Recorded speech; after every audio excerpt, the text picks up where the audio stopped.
കണ്ണടച്ച് തുറക്കും മുമ്പ് 3 റിവ്യൂകളും എടുത്ത് നഷ്ടപ്പെടുത്തി കളയുക.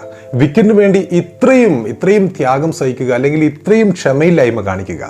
ബെൻ സ്റ്റോക്സിന്റെ നൈരാശ്യത്തിന്റെ ആഴം അത്രയും ഉണ്ടായിരുന്നു കഴിഞ്ഞ ദിനം. എന്നാലും ഇംഗ്ലണ്ട് ഇത്രയൊക്കെ മണ്ടത്തരം കാട്ടാനാവുമോ ഈ റിവ്യൂവിന്റെ കാര്യത്തിൽ?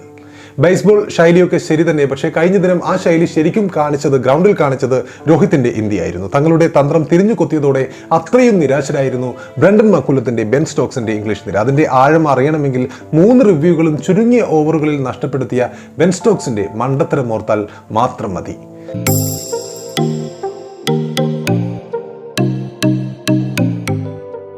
ബേസ്ബോൾ ശൈലി കൊണ്ട് ഇന്ത്യയെ ഞെട്ടിക്കുമെന്ന് കഴിഞ്ഞ ദിവസങ്ങളിൽ വെല്ലുവിളിച്ചെത്തിയ ഇംഗ്ലണ്ട് ഹൈദരാബാദിൽ നാണം കെടുകയായിരുന്നു. ആദ്യ ദിനം തന്നെ വ്യക്തമായ ആധിപത്യം നേടിയെടുക്കാൻ ഇന്ത്യക്ക് സാധിച്ചിരിക്കുകയാണ് എന്ന് നമുക്ക് കൃത്യമായും കാണാൻ സാധിക്കും. ആദ്യം ബാറ്റ് ചെയ്ത ഇംഗ്ലണ്ടിനെ 246 റൺസിനാണ് ഇന്ത്യ കൂടാരം കയറ്റിയത്.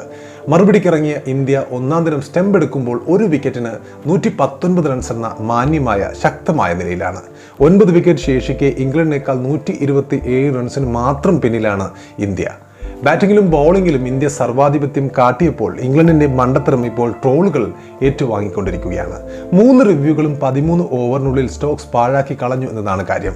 3 തവണയും ഇംഗ്ലണ്ട് റിവ്യൂ ചെയ്തപ്പോൾ നോട്ട് ഔട്ട് ആയിരുന്നു വിധി. ഇതോടെ തുടക്കത്തിൽ തന്നെ 3 റിവ്യൂവും ഇംഗ്ലണ്ടിന് ഫലത്തിൽ നഷ്ടമാവുകയും ചെയ്തു, ഒരു അഡ്വാൻറ്റേജ് നഷ്ടമാവുകയും ചെയ്തു. ഇതിൽ 2 തവണയും ജോ റൂട്ടിന്റെ ഉപദേശമാണ് തെറ്റായ തീരുമാനം എടുക്കാൻ ഇംഗ്ലീഷ് നായകനായ ബെൻ സ്റ്റോക്സിനെ പ്രേരിപ്പിച്ചത്. ആദ്യം യശസ്വി ജയ്സ്വാളിന്റെ റിവ്യൂ ആയിരുന്നു. ലെഗ് സൈഡിൽ പോയ പന്ത് ജയ്സ്വാളിന്റെ ഗ്ലൗവിന്റെ അടുത്തുകൂടി വിക്കറ്റ് കീപ്പറുടെ കയ്യിലെത്തുന്നു. ഇതോടെ വിക്കറ്റിനായി ഇംഗ്ലണ്ട് താരങ്ങൾ അപ്പീൽ ചെയ്യുന്നു. ശബ്ദം കേട്ടുവന്ന റൂട്ടിന്റെയും വിക്കറ്റ് കീപ്പർ ബെൻ ഫോക്സിന്റെയും അഭിപ്രായം കേട്ട് സ്റ്റോക്സ് റിവ്യൂ എടുക്കുന്നു. എന്നാൽ പന്ത് ഗ്ലൗസിൽ തട്ടിയില്ലെന്ന് വ്യക്തമാക്കിയതോടെ ഇത് നോട്ട് ഔട്ട് ആവുന്നു. ഇതോടെ ആദ്യ റിവ്യൂ പാളി. 2ാം തവണ രോഹിത് ശർമ്മയുടെ വിക്കറ്റിനാണ് റിവ്യൂ ചെയ്തത്. രോഹിത്തിന്റെ ബാറ്റിൽ ഉരസിയെന്ന് തോന്നിപ്പിച്ച പന്ത് സ്ലിപ്പിലേക്ക് പോകുന്നു. അതിലും ഇംഗ്ലീഷ് താരങ്ങൾ അപ്പീൽ ചെയ്തെങ്കിലും അമ്പയർ അനുവദിച്ചില്ല. ഇതോടെ സ്റ്റോക്സ് റിവ്യൂ എടുക്കുന്നു. ഇത്തവണയും റൂട്ടാണ് സ്റ്റോക്സിനെ പ്രേരിപ്പിച്ചത്. എന്നാൽ ഈ റിവ്യൂവിൽ രോഹിത്തിന്റെ ബാറ്റിൽ പന്ത് കൊണ്ടില്ലെന്ന് വ്യക്തമാകുന്നു. ഇതോടെ 2ാമത്തെ റിവ്യൂവും ഇംഗ്ലണ്ട് തുലക്കുന്നു. 3ാമത്തെ റിവ്യൂ ഇംഗ്ലണ്ട് കുറച്ചുകൂടി കരുതലോടെ എടുക്കുമെന്ന് എല്ലാവരും പ്രതീക്ഷിച്ചെങ്കിലും അതുണ്ടായില്ല. 3ാമനായി ഇറങ്ങിയ ശുഭ്മാൻ ഗില്ലിന്റെ വിക്കറ്റിനായിട്ടാണ് ഇപ്രാവശ്യം റിവ്യൂ എടുത്തത്. ഇതിൽ പന്ത് സ്റ്റംപിന് മുകളിലൂടെ പോകുന്നതായി വ്യക്തമായിരുന്നു. ഇതോടെ 3 റിവ്യൂവും പാഴാകുന്നു. ഇന്ത്യ 1 വിക്കറ്റ് മാത്രം നഷ്ടപ്പെടുത്തി ശക്തമായ നിലയിലാണുള്ളത്. അപ്പോൾ ഇപ്പോഴേ ഡ്രൈവിംഗ് സീറ്റിൽ ഇന്ത്യ ഉള്ളപ്പോൾ ഇംഗ്ലീഷ് നായകൻ ഇങ്ങനെ റിവ്യൂ പാഴാക്കിയത് വലിയ രീതിയിൽ ഇംഗ്ലണ്ടിനെ ബാധിക്കും എന്നതാണ് കൃത്യമായി നമുക്ക് കാണാൻ സാധിക്കുന്ന കാര്യം. നിർണായകമായ വിക്കറ്റ് അവസരങ്ങൾ വരുമ്പോൾ റിവ്യൂ ഇനി എടുക്കാനാവാത്ത അവസ്ഥയിലാണ് ഇംഗ്ലണ്ട് ഉള്ളത്. സ്റ്റോക്സ് ബോളർമാരുടെ നായകനാണെന്നും ബോളർ അപ്പീൽ ചെയ്താൽ അപ്പോൾ തന്നെ റിവ്യൂ എടുക്കുകയാണെന്നും ഒക്കെ ആരാധകർ ഇപ്പോൾ പരിഹസിക്കുന്നുണ്ട്. ഏതായാലും റിവ്യൂവിന്റെ കാര്യത്തിൽ ഇംഗ്ലണ്ട് കുറച്ചുകൂടി ജാഗ്രത കാട്ടണമായിരുന്നു എന്നും നമുക്ക് കാണാൻ സാധിക്കും. കാരണം മത്സരം 1 ദിവസം മാത്രമേ കഴിഞ്ഞിട്ടുള്ളൂ, ഇന്ത്യക്ക് 1 വിക്കറ്റ് മാത്രമേ നഷ്ടപ്പെട്ടിട്ടുള്ളൂ എന്നതും നമുക്ക് കൃത്യമായും കാണാൻ സാധിക്കും. അപ്പോൾ ഇംഗ്ലണ്ട് ചെയ്തത് വലിയ വിഡ്ഢിത്തം തന്നെയാണ്. ആദ്യം ബാറ്റ് ചെയ്ത ഇംഗ്ലണ്ട് നിരയിൽ ബെൻ സ്റ്റോക്സ് 70 റൺസ്, അദ്ദേഹം മാത്രമാണ് ഭേദപ്പെട്ട പ്രകടനം നടത്തിയത്. 6 4ഉം 3 6ഉം ഉൾപ്പെടെയായിരുന്നു നായകന്റെ പ്രകടനം.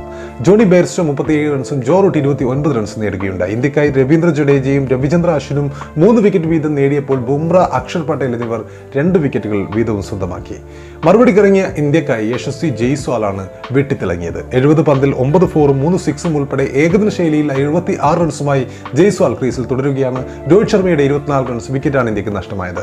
ശുഭ്മാൻ ഗില്ലാണ് 14 റൺസുമായി ജയ്സ്വാളിനൊപ്പം ക്രീസിലുള്ളത്. ഇംഗ്ലണ്ടിനേക്കാൾ വെറും 127 റൺസ് മാത്രം പിന്നിലാണ് ഇന്ത്യ. അപ്പോൾ 2ാം ദിനം കളി ആരംഭിക്കുമ്പോൾ ഒരു കൂറ്റൻ ലീഡിലേക്ക് എത്തുകയും 4ാം ഇന്നിംഗ്സിൽ ബാറ്റിംഗിന് ഇറങ്ങാതെ തന്നെ ഇംഗ്ലണ്ടിനെ 3ാം ഇന്നിംഗ്സിൽ ഓൾ ഔട്ട് ആക്കി ഒരു വലിയ വിജയം തന്നെയാണ് ഹിറ്റ്മാന്റെ ഇന്ത്യ ഇപ്പോൾ അതിനാണ് ശ്രമിച്ചുകൊണ്ടിരിക്കുന്നത്. പക്ഷേ ഇംഗ്ലണ്ടാണ് നിര. നമുക്കറിയാം, തോൽവിയുടെ ഘട്ടത്തിൽ പോലും ഉയർത്തെഴുന്നേറ്റ ടീമുകളിൽ ഒന്നാണ്. പലപ്പോഴും അങ്ങനെ ഒരു ചരിത്രമുള്ള ടീമാണ് ബെൻ സ്റ്റോക്സിന്റെ ഇംഗ്ലീഷ് ടീം. അപ്പോൾ അടുത്ത ദിവസം എന്തൊക്കെ സംഭവിക്കുമെന്ന് നമ്മൾ കണ്ടറിയേണ്ടിയിരിക്കുന്നു.